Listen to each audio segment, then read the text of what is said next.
Hello, my name is Chris Davis, and I am here at Good Shepherd Clinic. It's located at Our Savior's Lutheran Church, 1020 State Street in Spearfish. I am an eligibility volunteer during the clinic hours, and then I am also a board member and the PR marketing chair. And welcome to the clinic, and I just want to give an overview about what we do here. Our Savior's Lutheran Church started Good Shepherd Clinic as an outreach ministry in 2009, and so we are now in our 13th year of ministry. And what we do is provide medical care to those without insurance and that meet our financial guidelines, and then we also have emergency dental care. Our clinic is open on Monday evenings. Doors open at 6 o'clock. Patients come to the church, and they are welcomed into the church and meet with a variety of volunteers to get the care that they need.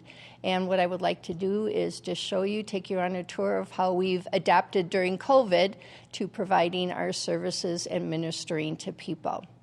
So we're in the fellowship hall at Our Savior's Lutheran Church. When our patients come, they are greeted by volunteers here at the door who will give them a basket. Before COVID, we were able to meet face-to-face with everybody and do in-person interviews. We were closed from mid-March until mid-August and figuring out how to adapt and watching COVID numbers. And so instead of being able to do in-person visits, we now conduct all our visits by telephone. So as patients come in, they are greeted and they are assigned a number and given some paperwork about our clinic, other resources in the clinic, but they're also given a telephone. And so everybody will have their own unique phone number for the evening, which our volunteers will call to conduct our visits.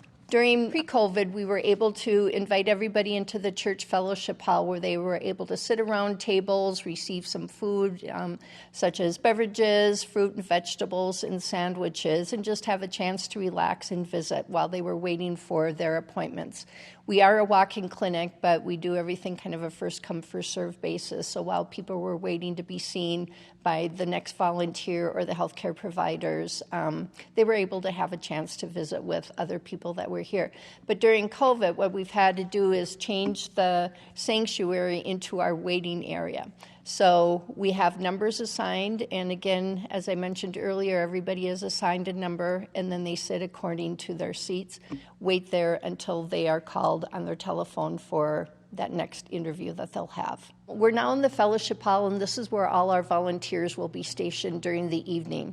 During each clinic, we will have 2 eligibility volunteers, and they are the first volunteers that will interview our patients, and just verifying address, phone numbers, contact information, and then making sure that people don't have insurance and asking about the monthly income to make sure people meet our financial guidelines. And our guidelines are based on 200% of the federal poverty level, so we adjust those each year.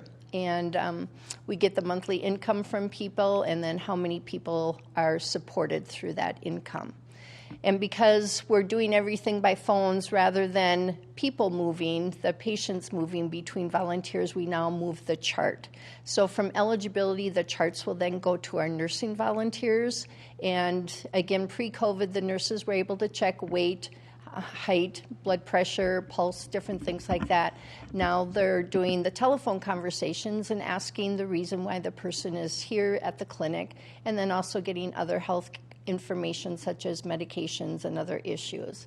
The chart then moves to be ready for our healthcare providers. And we have about 15 healthcare providers that rotate through 2 per night. And those are medical doctors, nurse practitioners, and physician's assistants.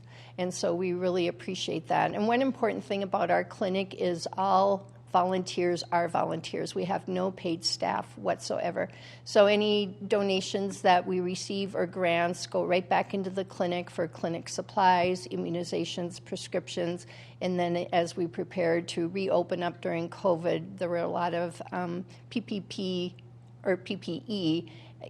supplies that we needed to buy, extra masks, the telephones, and then some of the other protective barriers that are in place all around town. Each evening during the clinic, we do have 2 nurse volunteers who are the ones that, again, are collecting that health information for each person that visits us.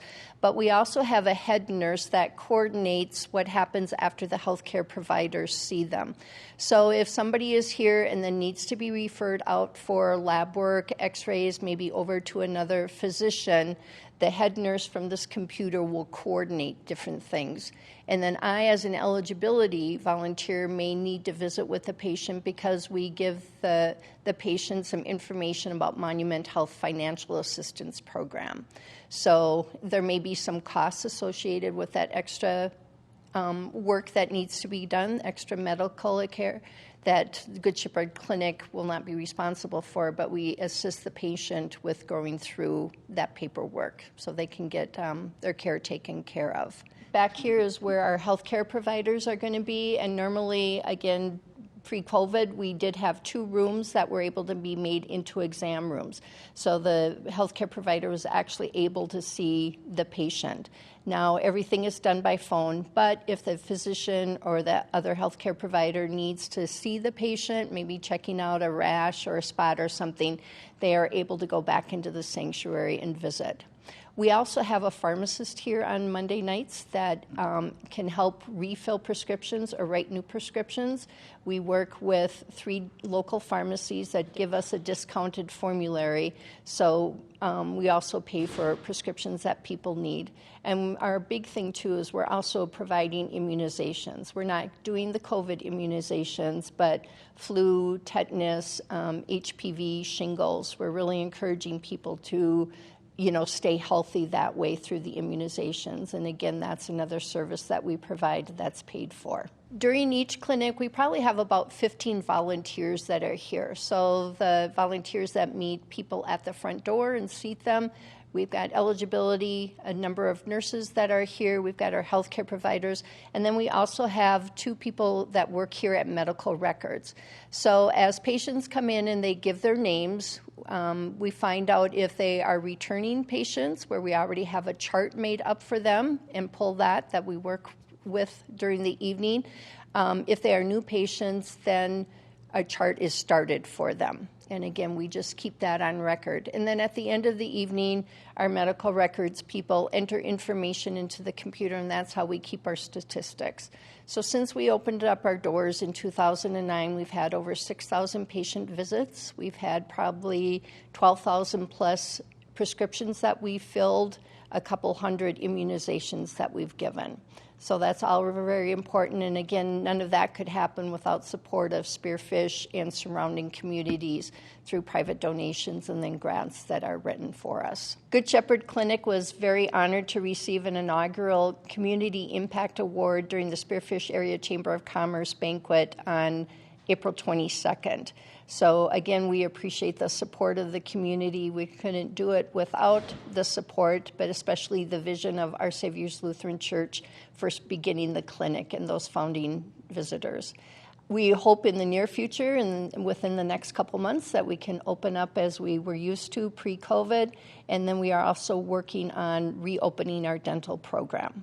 So hopefully within the next couple months during the summer and by fall, we'll be back up to what we are used to, welcoming people back in and serving them. And if anybody's interested in more information, our website is www.goodshepherdclinicspearfish.com. And on there, we have a volunteer application if anybody's interested in volunteering with the clinic. There's also a way to donate to the clinic. So a number of ways to participate and support our ministry.